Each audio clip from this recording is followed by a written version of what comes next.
Quem é Jesus no livro de Gênesis? O plano de Deus desde o princípio. Antes que qualquer estrela brilhasse, antes que o tempo aprendesse a avançar, havia vontade. O silêncio não era ausência, mas plenitude contida. Nada existia fora de Deus, e ainda assim, tudo já estava presente em seu desígnio. Quando a primeira palavra foi pronunciada, ela não rompeu apenas o vazio, mas revelou intenção. O universo não surgiu como palco neutro, mas como cenário preparado. Cada camada da criação carregava direção, e cada forma nascia sob um propósito que ultrapassava a própria matéria. O princípio não foi um ensaio, foi o início consciente de uma história redentora. A luz não surgiu para ser admirada, mas para servir. As águas foram separadas não por acaso, mas para que a vida pudesse florescer. O céu e a terra foram organizados como quem prepara um caminho e não apenas como quem exibe poder. Desde o primeiro instante, a criação apontava para algo além de si mesma. O mundo visível nascia sustentado por uma realidade invisível que o precedia. Antes que o homem respirasse, já havia um plano que o envolvia. Antes que houvesse queda, já existia redenção no coração de Deus. O princípio carrega em si mais do que origem. Ele carrega direção. Nada em Gênesis é apenas começo. Tudo é semente. Cada palavra, cada ação divina, cada silêncio registrado aponta para um desdobramento futuro que não surpreenderia o céu. A história não caminha às cegas. Ela avança guiada por uma vontade eterna que jamais perdeu o controle do curso dos acontecimentos. O que se inicia em luz terminará em glória. O que nasce em forma encontrará cumprimento em pessoa. O livro do começo não apresenta apenas Deus como Criador, mas como autor. Ele não apenas faz existir, ele escreve. E a narrativa que começa em Gênesis não pertence ao homem, ainda que o inclua. Ela pertence àquele que estava no princípio, que sustenta o meio e que se revelará plenamente no fim. Antes de qualquer promessa explícita, o mundo já carregava a marca do Filho. Antes de qualquer altar, já havia um cordeiro previsto. Antes de qualquer queda, já existia um caminho de volta. O silêncio antes da primeira palavra não era indecisão, era autoridade repousada. E quando Deus falou, o universo ouviu porque reconheceu quem falava. O mesmo ocorre agora. A Escritura se abre não para satisfazer curiosidade, mas para revelar Cristo. Quem aprende a ouvir o início começa a compreender o fim. Quem entende Gênesis passa a enxergar Jesus não como uma resposta tardia, mas como o centro eterno da história da salvação. No princípio, Deus criou. Essa afirmação não apenas inaugura a Escritura, ela estabelece um trono. Nada se move sem ordem, nada existe sem causa, nada subsiste sem sustentação. A criação não brota de uma explosão cega, mas da palavra viva de Deus. O universo responde porque reconhece a autoridade. A luz obedece. As águas se organizam, a terra produz. Tudo se curva à voz que chama à existência aquilo que não era. Não se trata de força impessoal, mas de expressão consciente. A palavra que cria é carregada de identidade. A Escritura revela que Deus cria falando. E essa fala não é ruído, é logos. É razão, sentido, vontade expressa. O mesmo verbo que convoca a luz a existir é aquele por quem tudo passa a subsistir. Nada no cosmos é autônomo. Tudo depende da palavra que o sustenta. O céu não se mantém por equilíbrio natural, mas pela fidelidade daquele que o estabeleceu. A criação não apenas começou com o verbo, ela continua existindo por ele. Ao separar a luz das trevas, Deus não apenas organiza o espaço físico, mas introduz um princípio espiritual. Ordem precede vida. Sentido antecede existência plena. A criação responde a um padrão que não nasce nela mesma. Ela reflete a mente de quem a fez. Por isso, O mundo criado não é neutro. Ele carrega intenção. Cada detalhe revela que o universo foi moldado para ser habitado, compreendido e redimido. Desde o início, o Verbo não apenas cria, ele governa. Não há conflito entre poder e propósito. A autoridade divina se manifesta na precisão, não no excesso. Tudo é bom porque tudo está alinhado à vontade do Criador. A bondade da criação não é estética, é funcional. Ela existe para cumprir um desígnio maior do que sua própria beleza. Antes que qualquer promessa fosse pronunciada, o mundo já carregava a assinatura de Cristo. A criação nasce por meio dele e para ele. O princípio revela que nada é fruto do acaso. O acaso não governa, não sustenta, não redime. O Verbo governa, e aquele que cria no princípio será o mesmo que, no tempo determinado, entrará na própria criação para restaurá-la de dentro para fora. Quando se compreende que o Verbo estava no princípio, entende-se que a redenção não é um plano emergencial. Ela é continuação. A criação não foi um erro corrigido depois. Foi um caminho preparado desde o início. E o mesmo Verbo que chama a luz é aquele que um dia se apresentará como a luz do mundo.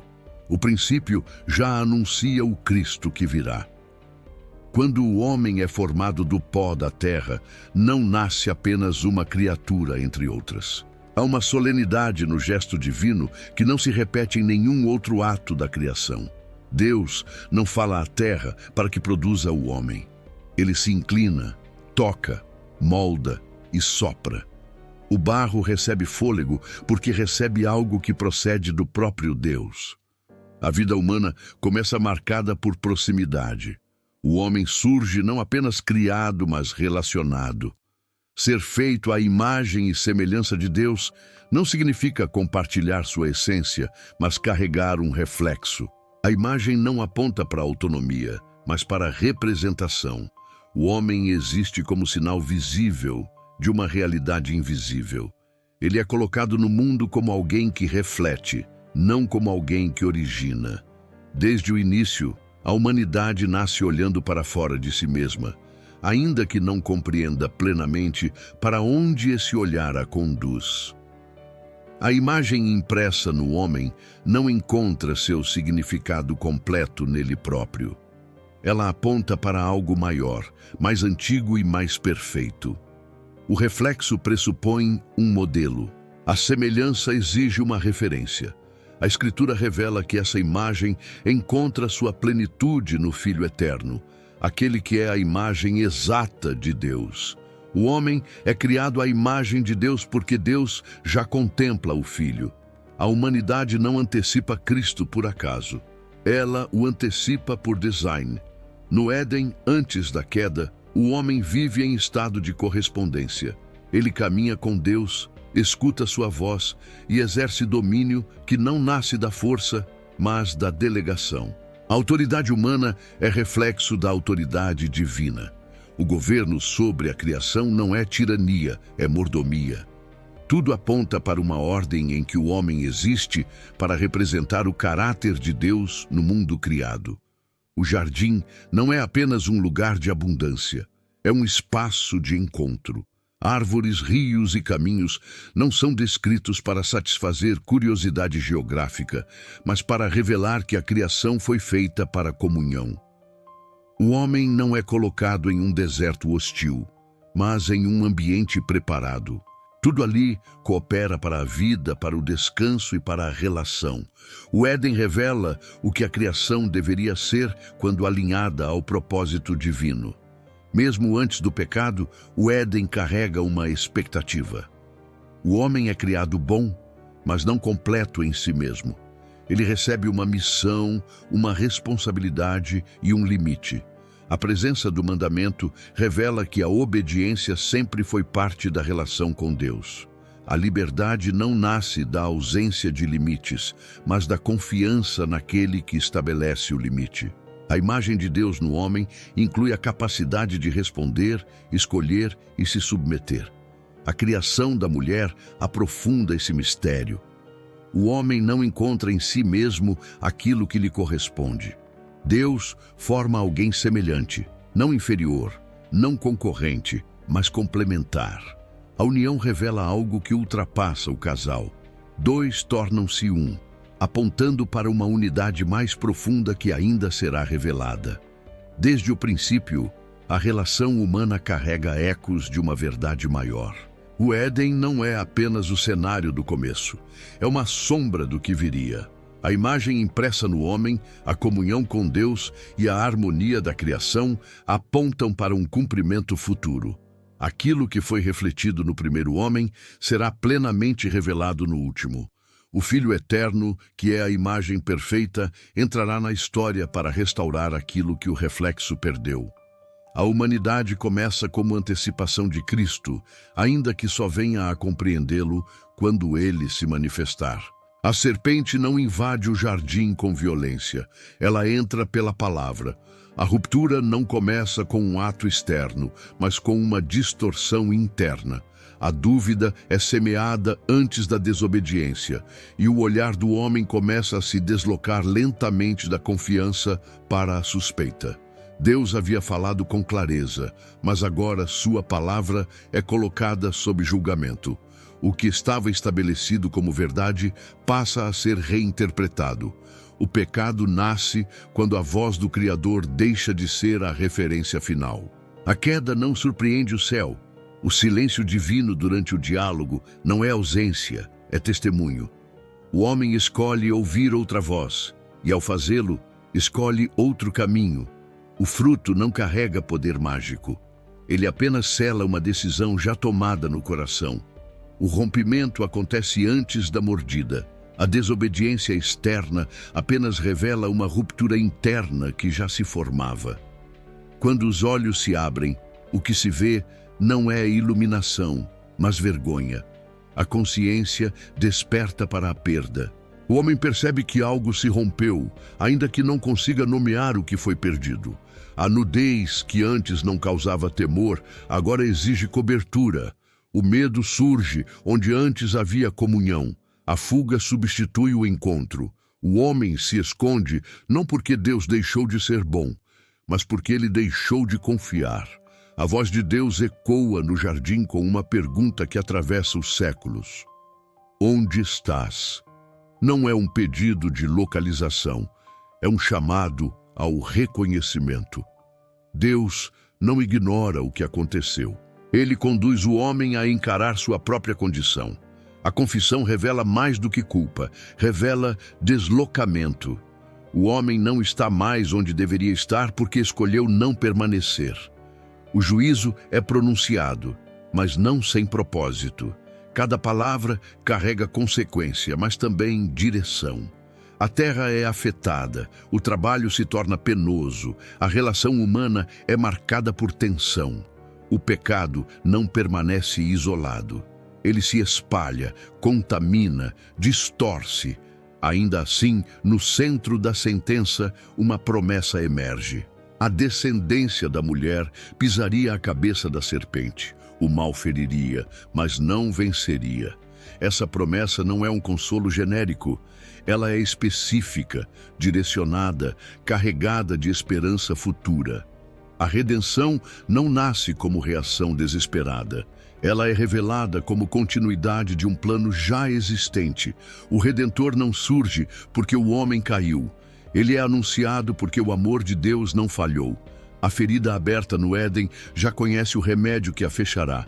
Deus veste o homem e a mulher com peles. O primeiro sacrifício acontece sem altar visível. O sangue inocente cobre a vergonha do culpado. A nudez não é resolvida por folhas, mas por vida derramada. O padrão começa a ser revelado. A restauração exigirá substituição. O homem não se salva cobrindo a si mesmo. Ele é coberto por aquilo que Deus provê. A expulsão do jardim não é abandono, é proteção. O acesso à árvore da vida é fechado para que a eternidade não seja vivida em estado de corrupção. O caminho para a restauração não passa mais pelo Éden. Ele seguirá por outra rota, mais longa, mais dolorosa, mais segura. A história da salvação avança agora fora do jardim, guiada pela promessa de que o mal não terá a última palavra. A queda revela a gravidade do pecado, mas também a fidelidade de Deus. O céu não se fecha em silêncio absoluto. Ele fala, julga, promete e cobre. Desde o primeiro momento de ruptura, Cristo já é anunciado como aquele que vencerá onde o homem caiu. O plano não foi interrompido. Ele apenas entrou em sua fase mais dolorosa. Dois irmãos se levantam diante de Deus, e entre eles não há ainda nações, leis ou templos. Há apenas consciência, oferta e coração. Ambos sabem que precisam se aproximar. Ambos reconhecem que a vida não lhes pertence por completo. A diferença não está no ato de oferecer, mas no entendimento do que se oferece. Um traz o fruto da terra, resultado do próprio esforço, daquilo que suas mãos produziram. O outro traz o primogênito do rebanho e, com ele, o sangue. A Escritura não descreve palavras longas, mas o céu responde com clareza. Deus se agrada de Abel e de sua oferta, não por preferência pessoal, mas porque o sacrifício carrega alinhamento com o padrão divino. A vida é devolvida àquele que a concedeu. Não há tentativa de negociação, não há exaltação do trabalho humano. Há reconhecimento silencioso de que a restauração exige mais do que dedicação, exige entrega. O altar de Abel não fala de mérito, fala de dependência. Seu sacrifício aponta para algo que ele mesmo talvez não compreendesse plenamente, mas que o céu reconhece. Caim vê sua oferta rejeitada e não confronta o próprio coração. Ele confronta o resultado. A rejeição não o leva ao arrependimento, mas ao ressentimento. Deus o adverte com misericórdia, revelando que o pecado já o espreita, aguardando consentimento. A escolha ainda está diante dele. O problema não é a oferta em si, mas o que ela revela. Caim deseja aproximação sem rendição, aceitação sem submissão, relação sem transformação. O primeiro assassinato da história não nasce de um impulso repentino. Ele amadurece no silêncio de um coração que se recusa a ser corrigido. Abel morre sem defesa e seu sangue toca a terra. O solo que antes produzia alimento agora recebe vida derramada. A violência entra definitivamente na história humana. Ainda assim, a morte não encerra a voz de Abel, o sangue clama. Há algo na injustiça que não se cala diante de Deus. O juízo sobre Caim não é apenas punição, é revelação. Ele se torna errante, separado da terra que antes cultivava. A obra de suas mãos perde sentido porque seu coração perdeu alinhamento. A tentativa de viver sem o padrão divino resulta em deslocamento. O homem que rejeita o altar passa a vagar sem repouso. A história humana começa a carregar o peso da escolha errada, repetida geração após geração. O sacrifício de Abel estabelece um padrão que atravessa toda a Escritura. Deus responde ao sangue inocente derramado em submissão.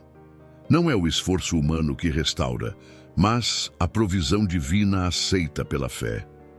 Abel morre, mas seu testemunho permanece.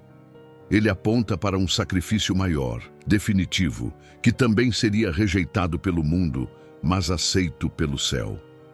A Escritura não romantiza a morte de Abel. Ela a posiciona como marco. A redenção não será construída sem dor. A justiça não se manifestará sem custo. O altar de Abel lança uma sombra longa que alcança os patriarcas, os profetas e, finalmente, a cruz. O sangue que fala desde a terra prepara o caminho para um sangue que falaria de coisas superiores. A história avança, mas o padrão não muda. A aproximação de Deus sempre exigirá aquilo que Ele mesmo estabelece. O homem pode escolher ignorar, adaptar ou rejeitar, mas não pode redefinir. Abel se torna o primeiro justo a morrer, não por falha, mas por fidelidade. Sua vida encerra cedo, mas seu sacrifício permanece vivo como anúncio silencioso do Cordeiro que viria. O altar foi erguido, o padrão foi revelado. A história agora carrega a marca de que a redenção não nascerá do que o homem constrói, mas do que Deus aceita. E esse princípio jamais será revogado. Enquanto a violência se multiplica e a terra começa a carregar o peso da corrupção humana, Deus não permite que a promessa se perca no ruído do caos. A história não avança em linha reta, mas também não se dissolve. Em meio à expansão do pecado, um fio silencioso é preservado. A Escritura passa a registrar nomes, gerações, idades longas demais para a mente moderna, não como curiosidade biológica, mas como testemunho espiritual. Cada nome guardado é um sinal de que o plano continua. As genealogias não são interrupções na narrativa.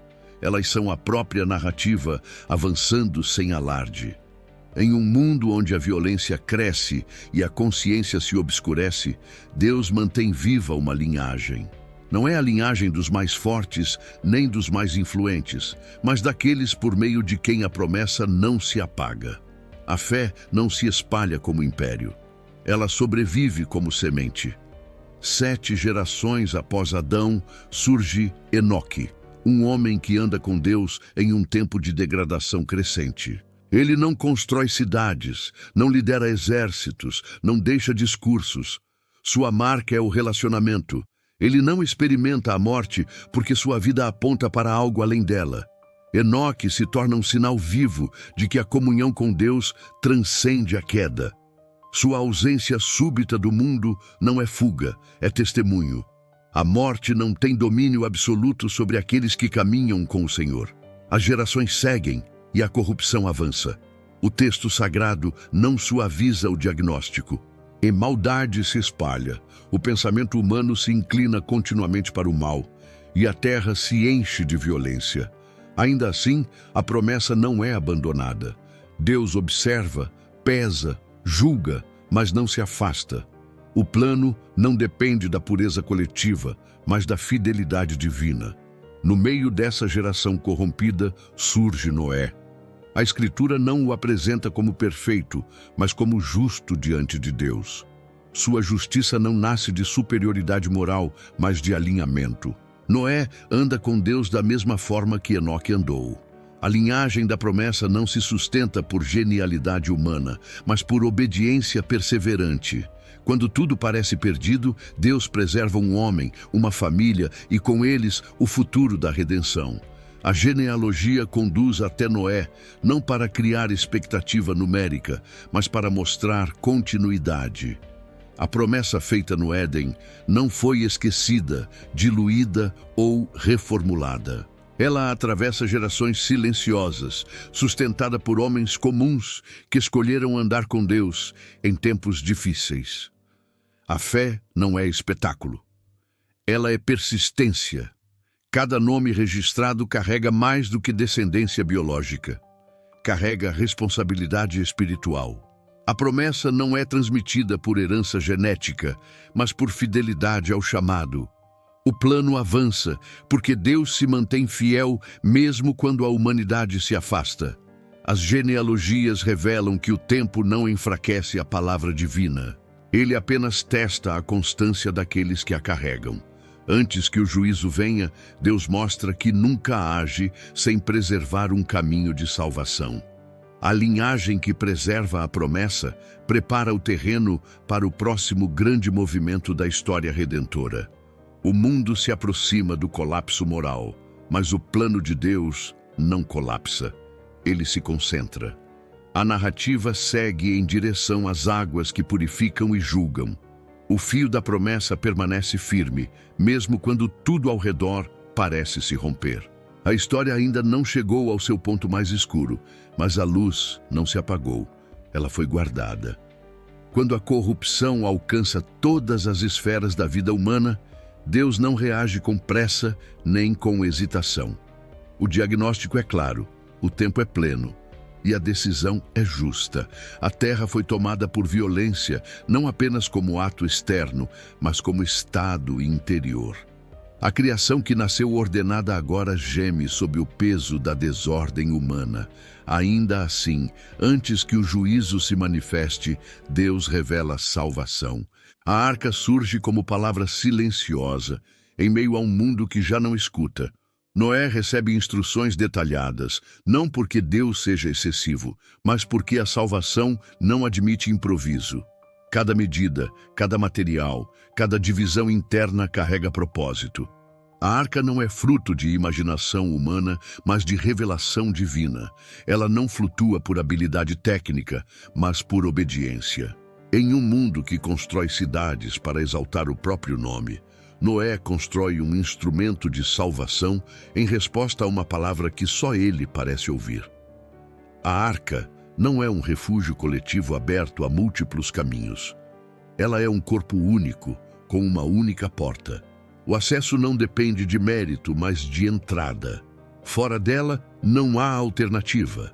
Dentro dela, não há distinção. A mesma estrutura que abriga o justo também abriga o animal. A salvação não é segmentada, é abrangente. O juízo não é seletivo por classe ou cultura. Ele é universal, porque a corrupção também se tornou universal. Durante anos, a construção avança em meio à incredulidade. Cada martelada ecoa como testemunho. A arca se torna sinal visível de um juízo invisível que se aproxima. Noé não prega discursos longos registrados na Escritura. Sua pregação é sua fidelidade silenciosa. A obediência prolongada se transforma em mensagem viva. O mundo ri, ignora, continua. O céu observa e aguarda. Quando as águas finalmente se abrem, não é apenas chuva que cai. Fontes do abismo se rompem. O juízo vem de cima e de baixo. Tudo o que parecia sólido revela fragilidade. O mundo que rejeitou o aviso agora enfrenta a consequência. A arca, fechada por Deus, permanece firme. A segurança não está na força da madeira, mas na fidelidade daquele que a ordenou. Dentro da arca, há espera. O juízo não passa rapidamente, ele permanece. A salvação não é imediata libertação do desconforto, mas preservação em meio a ele. A arca flutua sobre aquilo que destrói o mundo. O justo não é poupado de atravessar o juízo. Ele é guardado dentro dele.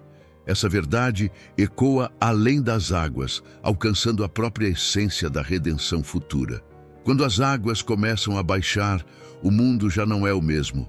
A arca repousa, não como monumento de triunfo humano, mas como testemunho da graça divina. A salvação foi real, mas custosa. O juízo foi completo, mas não definitivo. Deus preserva a vida para que a promessa continue. O fio que vinha sendo guardado agora atravessa um novo começo. A arca não é apenas memória de destruição. Ela é figura de redenção. Um corpo que salva muitos. Uma porta única, uma travessia segura em meio ao juízo. O padrão se mantém. A salvação continua sendo iniciativa divina, resposta humana e provisão exclusiva de Deus. O mundo segue, agora purificado externamente, mas ainda carregando o desafio interno do coração humano.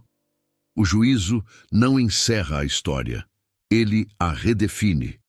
A promessa não foi cancelada pelas águas, ela foi preservada sobre elas. O plano de Deus avança, agora marcado por uma nova etapa, onde a misericórdia e a justiça caminham juntas. A arca cumpriu seu propósito, mas o padrão que ela revelou continuará a se manifestar. Quando as águas finalmente recuam, o silêncio retorna à terra como um eco pesado do que foi perdido. O mundo reaparece diferente, despido de suas antigas vozes, de suas estruturas orgulhosas e de sua falsa segurança. A criação respira novamente, mas carrega as marcas do juízo. Noé abre a arca não como quem retorna à normalidade, mas como quem pisa em um território purificado pela severidade divina. O primeiro gesto não é construir casa, nem erguer cidade. É levantar um altar. O altar surge antes da organização social, porque a relação com Deus precede qualquer reconstrução humana.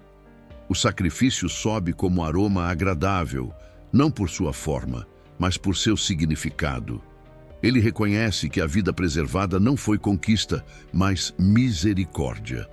O céu responde com promessa. Deus fala não apenas a Noé, mas à criação inteira. A aliança é estabelecida como compromisso unilateral, sustentado não pela fidelidade humana, mas pela constância divina. O arco aparece nos céus não como ornamento, mas como sinal. Ele não aponta para a terra, mas se curva em direção ao céu. É Deus quem se lembra, não porque esquece, mas porque escolhe se comprometer. O juízo não será mais repetido da mesma forma. A história seguirá adiante agora sob uma promessa explícita de preservação.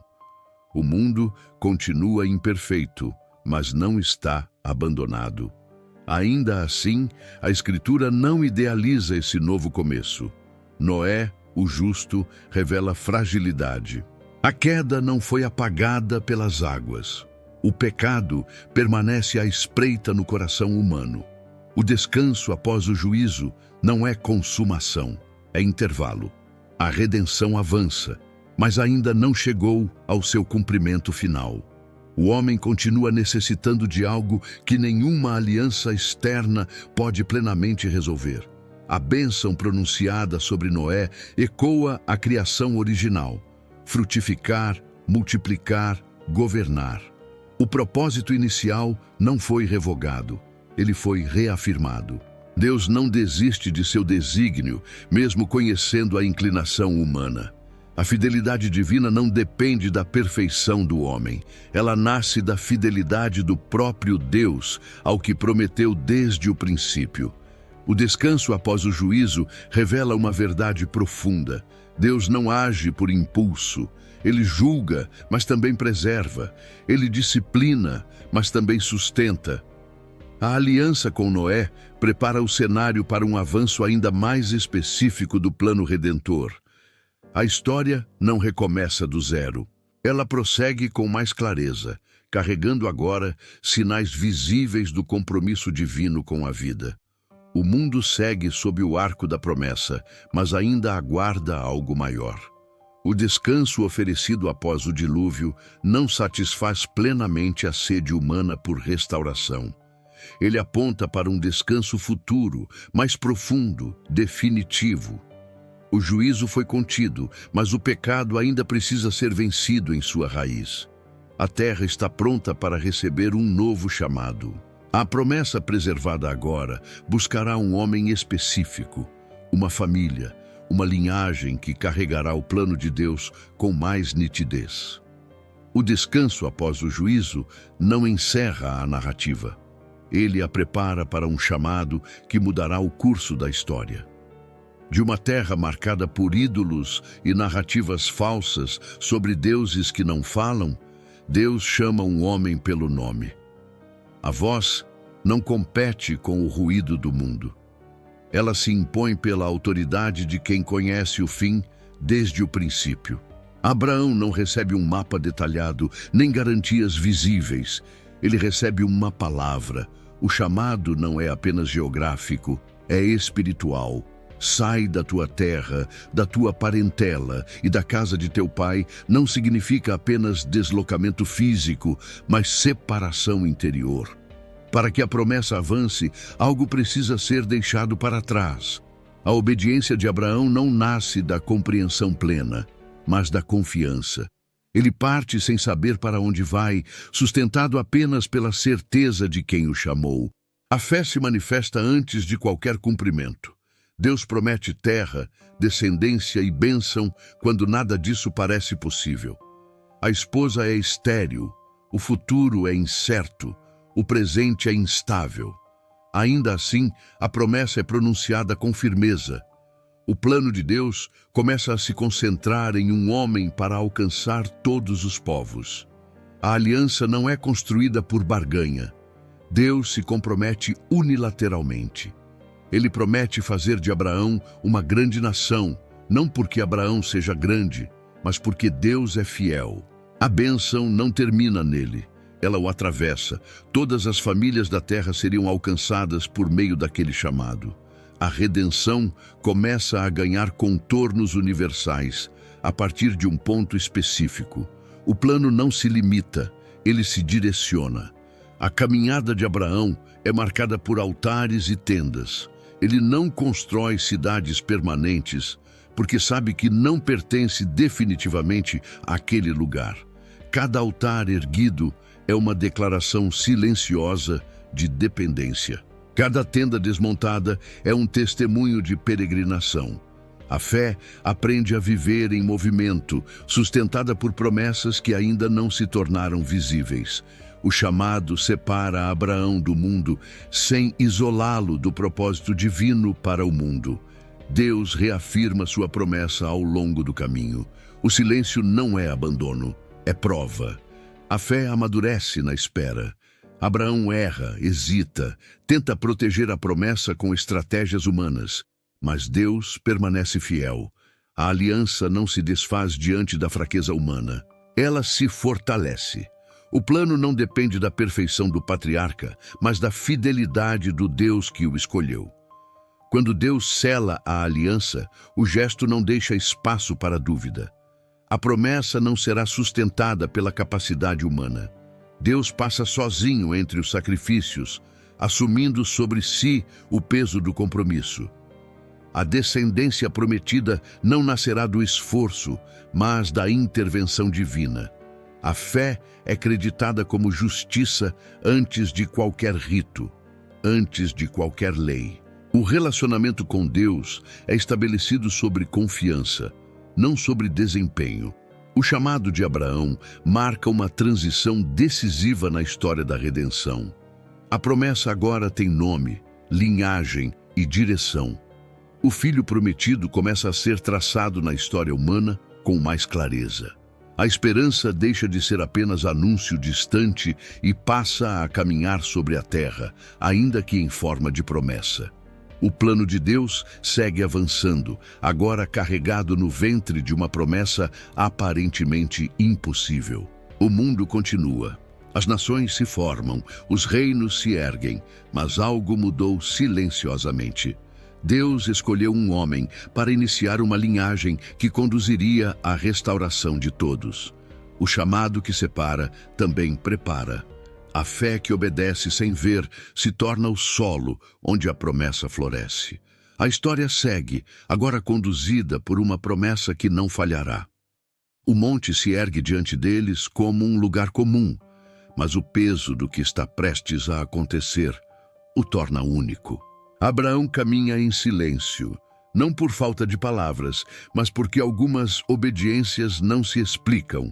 Ao seu lado, Isaque carrega a madeira sobre os próprios ombros, sem saber que seus passos ecoam algo muito maior do que aquele momento. O pai leva o fogo e o cutelo. Tudo está preparado para o sacrifício, exceto aquilo que mais importa. O cordeiro não está visível, mas a fé afirma que Deus proverá.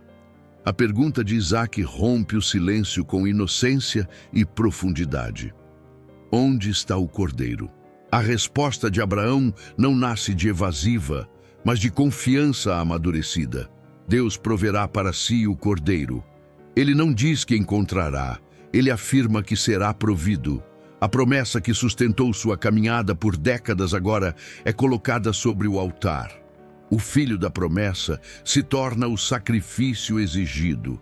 O coração do patriarca é levado ao limite, não para ser destruído, mas para ser revelado.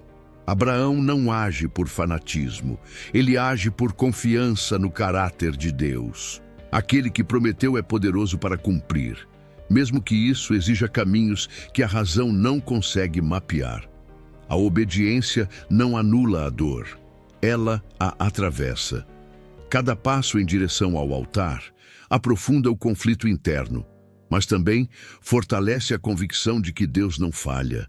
A fé verdadeira não é ausência de sofrimento, é fidelidade em meio a ele. Quando Isaque é colocado sobre o altar, o céu observa. O silêncio se intensifica. O gesto não é teatral, é real. A lâmina se ergue, e naquele instante a obediência alcança sua expressão mais extrema. O anjo do Senhor interrompe o ato, não como surpresa, mas como confirmação. Agora sei que temes a Deus. A prova não foi para Deus aprender algo novo, mas para Abraão viver aquilo que já cria. O cordeiro aparece preso pelos chifres. Ele não foi procurado, ele foi provido. O sacrifício substituto ocupa o lugar do filho. A promessa permanece viva porque Deus não exige aquilo que ele mesmo prometeu sustentar. O altar é marcado por um nome que atravessará gerações. O Senhor proverá. O monte deixa de ser apenas cenário e se torna profecia. Esse episódio não termina em Abraão. Ele ecoa além do tempo. Um pai oferecendo seu filho amado. Um filho subindo o monte carregando a madeira. Um sacrifício interrompido por provisão divina. Tudo aponta para um cumprimento maior. O gesto revela que Deus não apenas pede obediência. Ele mesmo proverá o sacrifício definitivo. O que foi poupado em Isaque será consumado em outro filho, no tempo determinado. A promessa é reafirmada com força renovada. A descendência se multiplicará, as nações serão abençoadas e o plano seguirá adiante.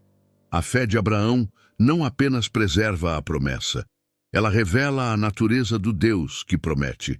Um Deus que testa, mas também provê. Um Deus que exige confiança total, mas jamais abandona aqueles que confiam nele. O monte permanece na história como testemunha silenciosa. Ali, a obediência encontrou provisão. Ali, a promessa foi colocada à prova e saiu fortalecida. O caminho da redenção se torna ainda mais claro.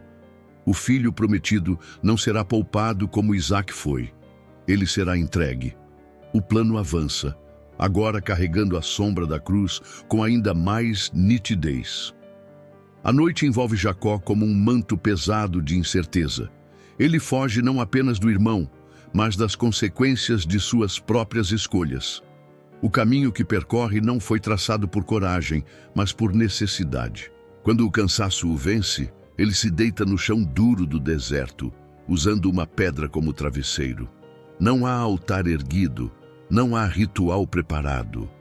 Ainda assim, o céu decide se abrir naquele lugar improvável. O encontro com Deus não depende da dignidade do cenário, mas da soberania daquele que se revela. Enquanto dorme, Jacó vê uma escada firmada na terra, alcançando os céus. Anjos sobem e descem, não em caos, mas em ordem. O movimento revela que o céu não está distante nem isolado. Há trânsito, há comunicação, há propósito. Deus está acima da escada, não como espectador distante, mas como Senhor que governa o acesso entre o divino e o humano. A promessa feita a Abraão e a Isaque agora é reafirmada a um homem marcado por falhas, medo e engano. A graça não espera a perfeição para se manifestar. A palavra de Deus não ignora o passado de Jacó, ela o envolve. A promessa não é cancelada pela culpa. Terra, descendência e bênção são novamente declaradas, não como recompensa, mas como continuidade do plano. O Deus que se revela no sonho não oferece fuga do conflito imediato. Ele oferece presença. Eu estou contigo e te guardarei por onde quer que fores. A segurança não está na ausência de perigo, mas na fidelidade daquele que acompanha. Ao despertar, Jacó percebe que esteve diante de algo maior do que um sonho comum. Ele confessa que o Senhor estava ali, e ele não sabia. O lugar comum se torna sagrado não porque Jacó o consagrou, mas porque Deus se manifestou. A pedra que serviu de travesseiro se transforma em memorial. O homem que fugia passa a compreender que não caminha sozinho. O céu tocou a terra naquele ponto específico da história. A escada revela mais do que acesso, ela revela mediação. O caminho entre Deus e o homem não será construído por esforço humano, nem por astúcia, nem por mérito. Ele será estabelecido pelo próprio Deus. Aquilo que Jacó viu em forma de visão se tornará realidade em pessoa. O acesso ao Pai não permanecerá como símbolo, ele será encarnado. O caminho entre o céu e a terra terá nome, rosto e voz. Jacó segue sua jornada transformado, ainda imperfeito, mas marcado. A promessa não o torna imediatamente justo, mas o coloca em processo.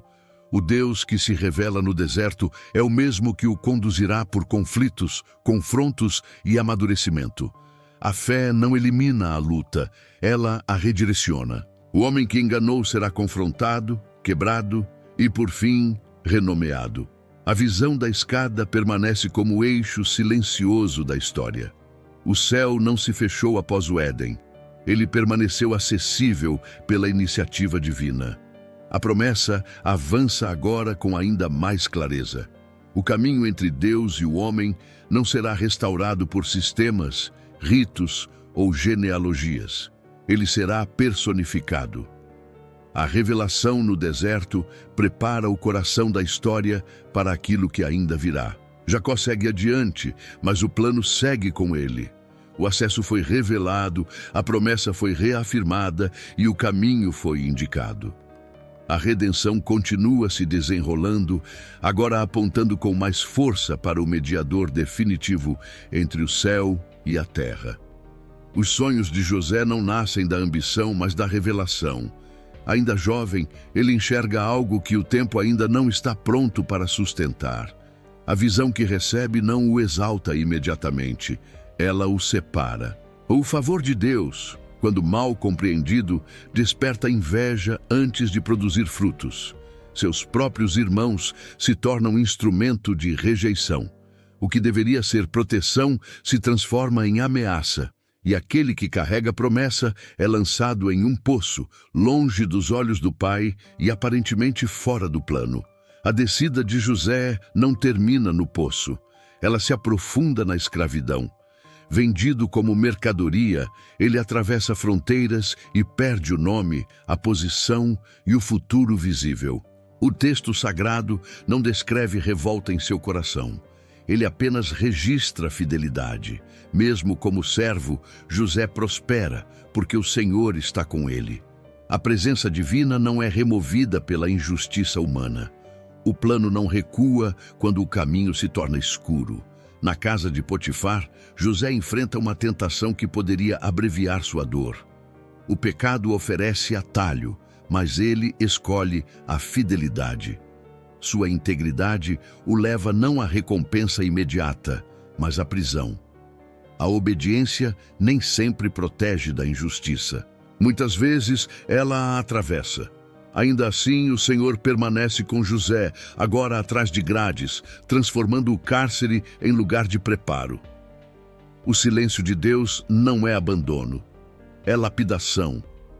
Na prisão, José continua servindo. Ele interpreta sonhos não como quem busca vantagem, mas como quem reconhece que a revelação pertence a Deus. Ele se torna esquecido por aqueles a quem ajudou, e o tempo se estende. O plano parece suspenso, mas está apenas amadurecendo. A fidelidade prolongada prepara o coração para o momento certo. O que é apressado pelo homem raramente sustenta o peso da promessa. Quando o chamado finalmente chega, ele não encontra José amargo, mas pronto. Em um instante, ele é tirado da prisão e colocado diante do poder. O homem rejeitado se torna governador. O justo humilhado é exaltado sem precisar se exaltar. A sabedoria que agora flui não nasceu da estratégia humana, mas do processo conduzido por Deus. O sofrimento se transforma em instrumento de salvação para muitos. Os irmãos que o rejeitaram se ajoelham diante dele sem reconhecê-lo. A visão se cumpre, mas não como vingança. José escolhe o caminho da reconciliação. Ele enxerga além da dor pessoal e reconhece a soberania divina operando através do mal humano. Vós intentastes o mal contra mim, mas Deus o tornou em bem. A redenção se manifesta não apenas no livramento, mas na restauração dos relacionamentos. José salva o Egito e preserva sua própria família. A promessa feita a Abraão permanece viva porque um homem fiel permaneceu firme quando tudo parecia perdido. O padrão se repete com clareza. Rejeição precede exaltação. Sofrimento antecede glória. Aquilo que é entregue à morte emerge como um instrumento de vida. A história não se desvia, ela se aprofunda. O justo rejeitado que salva muitos aponta para algo maior. José não é o fim do plano, mas um sinal claro de sua direção. O filho prometido também seria rejeitado pelos seus, humilhado injustamente e exaltado no tempo determinado. Ele também salvaria muitos, não apenas da fome, mas da morte eterna. A história de José encerra Gênesis com esperança silenciosa. O plano está pronto para avançar. Gênesis se aproxima do fim sem oferecer aquilo que o coração humano espera como conclusão. Não há templo erguido, não há rei entronizado, não há terra plenamente possuída. A promessa permanece em forma de esperança sustentada, não de cumprimento visível. O povo escolhido ainda é pequeno, vulnerável, dependente. Ainda assim, nada está incompleto. O livro do começo não termina em frustração, mas em expectativa. Ele não fecha portas, ele as mantém abertas. A morte de Jacó reúne seus filhos, e as palavras finais que ele pronuncia não são despedidas comuns. São declarações proféticas. Cada tribo recebe um destino, uma direção, um papel no desenrolar da história. O olhar do patriarca atravessa o tempo e alcança algo que ele mesmo não verá.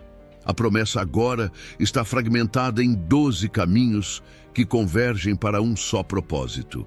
O plano não se perdeu. Ele se espalhou para alcançar o momento certo de convergir. Entre essas palavras surge uma afirmação que se destaca. O cetro não se afastará de Judá, nem o bastão de comando de entre seus pés, até que venha aquele a quem ele pertence. O governo futuro é anunciado antes que qualquer trono exista.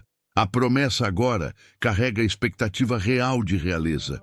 O filho prometido não será apenas salvador, ele será rei. O começo aponta para um fim governado por justiça. José morre em terra estrangeira, mas não sem esperança. Ele pede que seus ossos sejam levados quando Deus visitar seu povo. A fé olha além do presente. A promessa não está presa ao solo do Egito. Ela pertence a uma terra que ainda será herdada. O pedido de José é simples, mas profundo. Ele declara que a história não termina ali. O povo ainda caminhará. Deus ainda agirá. Gênesis encerra sua narrativa com um povo em exílio voluntário, sustentado pela provisão divina, mas ainda distante da terra prometida. Essa tensão não é falha literária, é intenção teológica. O livro ensina que a fé verdadeira aprende a viver entre promessa e cumprimento. O plano de Deus não se apressa para satisfazer expectativas humanas. Ele avança com precisão soberana. Cada sacrifício, cada chamado, cada sonho, cada genealogia apontou para algo maior do que si mesmo. O livro do começo constrói fundamentos, não monumentos. Ele prepara o solo para aquilo que ainda será revelado. O silêncio que encerra Gênesis não é ausência de Deus. É pausa carregada de sentido. A história da redenção ainda está em movimento. O leitor atento percebe que tudo o que foi apresentado exige continuação. O Criador, o Verbo, a promessa, o altar, o sangue, a linhagem, o mediador, o justo rejeitado. Nada encontra seu desfecho final ali. Gênesis termina como começou, apontando. O início conhece o fim, mas o fim ainda não se manifestou plenamente. O livro do começo aponta para algo que não pode ser contido nele. A promessa agora exige encarnação, cumprimento, revelação plena. O plano não falhou. Ele amadureceu. O palco foi montado, os personagens foram preparados, a expectativa foi estabelecida. Falta apenas aquele que sempre esteve no centro, ainda que velado. A história se encerra provisoriamente, mas a promessa permanece viva. O plano que começou no silêncio agora aguarda sua manifestação final. O livro termina, mas a história da salvação segue adiante, conduzida pela fidelidade imutável de Deus. Jesus não surge como resposta tardia a um fracasso humano. Ele não aparece para corrigir um plano que deu errado. Ele se manifesta como aquele que sempre esteve presente, sustentando cada etapa da história desde o princípio. Gênesis não o nomeia explicitamente, mas o revela em cada estrutura, em cada promessa, em cada sombra cuidadosamente colocada ao longo do texto. O Cristo não entra na história no Novo Testamento. Ele é revelado ali. Em Gênesis, ele já está ativo, operando, direcionando, preparando. Ele é o Verbo que cria, pois nada vem à existência sem passar por ele. A luz que dissipa as trevas no primeiro dia antecipa a luz que brilharia nas trevas do mundo caído. Ele é a imagem perfeita a qual o homem foi moldado, o padrão que a humanidade reflete imperfeitamente até que ele próprio venha restaurar aquilo que foi perdido. Ele é a semente prometida à mulher, anunciada no momento mais sombrio da queda, quando o pecado ainda parecia invencível, mas já estava sentenciado. Ele é o cordeiro implícito no altar de Abel, cujo sangue falou antes que qualquer lei fosse dada. É a provisão no lugar de Isaque, revelando que Deus não exigiria do homem aquilo que ele mesmo não estava disposto a entregar.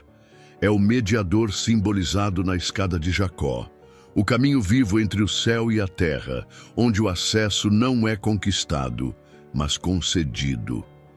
É o justo rejeitado na figura de José, humilhado sem culpa, exaltado no tempo certo e usado para salvar muitos. Tudo em Gênesis converge para ele sem pressa, mas sem desvio.